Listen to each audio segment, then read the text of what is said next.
La antigua Roma fue fundada por dos hermanos y semidioses, Rómulo y Remo, el 21 de abril de 753 a.C. Se dice que durante una discusión sobre quién gobernaría la ciudad, Rómulo asesinó a Remo y nombró la ciudad tras sí mismo.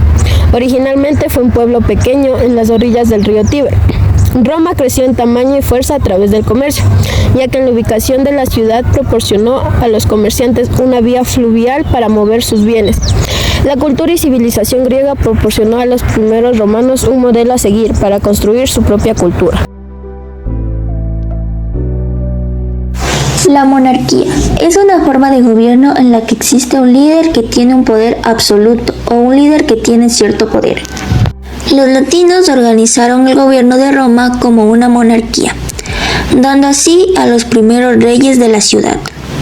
Sabemos que los reyes tenían el máximo poder y mandaban al ejército, impartían justicia y representaban a las altas autoridades religiosas. Los etruscos dominaron gran parte de la península itálica, impusieron a sus reyes, sus dioses y sus conocimientos artísticos y técnicos. Bajo esta monarquía etrusca, Roma ganó importancia por su situación de paso en las rutas comerciales, especialmente con la sal. La República. En el siglo VI a.C. se produjo una sublimación de los nobles latinos y se inició una nueva forma de gobierno llamada la República. Las instituciones de la República. En la República, el gobierno no estaba en manos de una sola persona. Habitualmente los representantes elegidos eran también nobles o patricios. Este sistema de gobierno duró 5 siglos y se basó en 3 instituciones. La primera, los magistrados, elegidos por un año y ejercían diferentes cargos de gobierno. Los comicios o asambleas populares elegían a los magistrados, aprobaban leyes, etc. Estaban organizados en 3 diferentes grupos según su riqueza.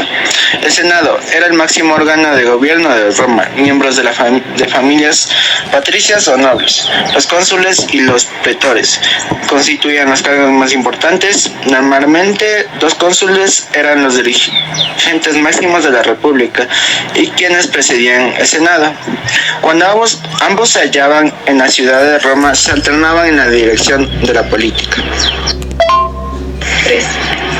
El término república tiene su origen en el latín res publica, que significa la cosa pública o los asuntos públicos, que eran la forma como dominaban los romanos de la actividad política y organización de la ciudad. La sociedad romana.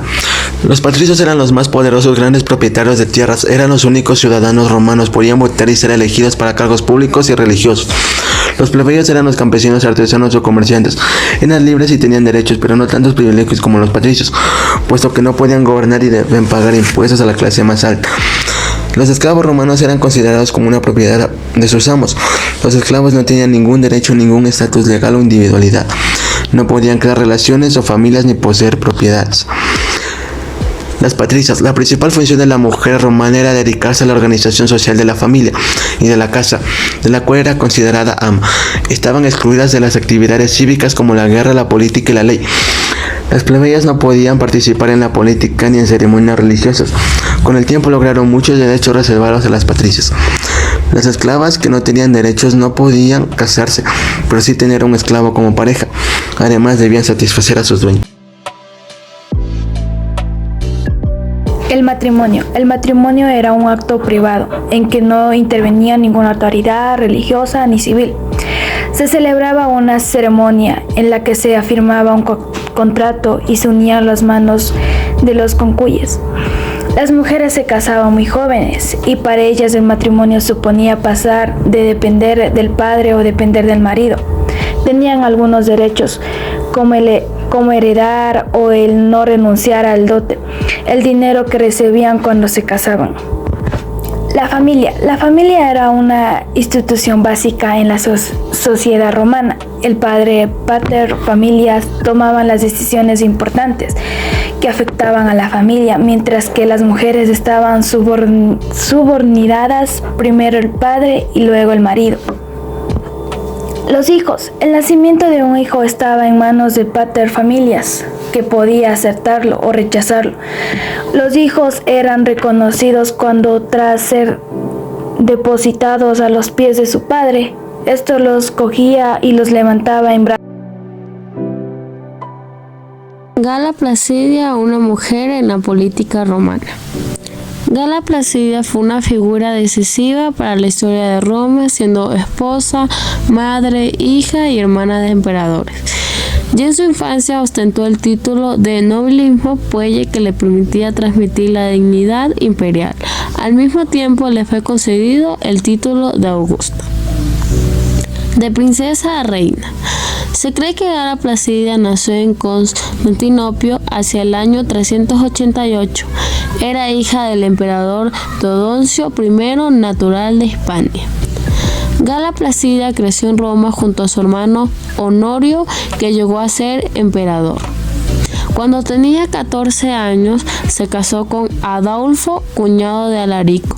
Con este matrimonio, Gala Placidia pasó de ser princesa romana a reina bárbara. Se instaló junto a Adolfo en Barcelona, donde tuvo un hijo, Teodosio, que murió pocos meses después.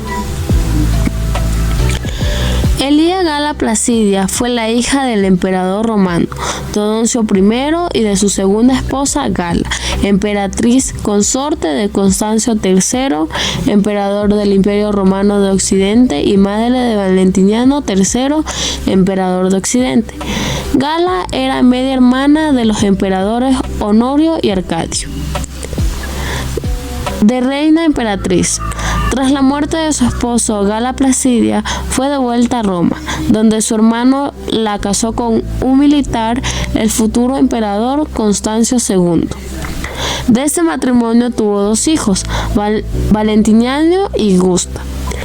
En Roma ejerció su influencia política sobre su hermano y su marido, e impulsó políticas como la de establecer acuerdos con los pueblos bárbaros.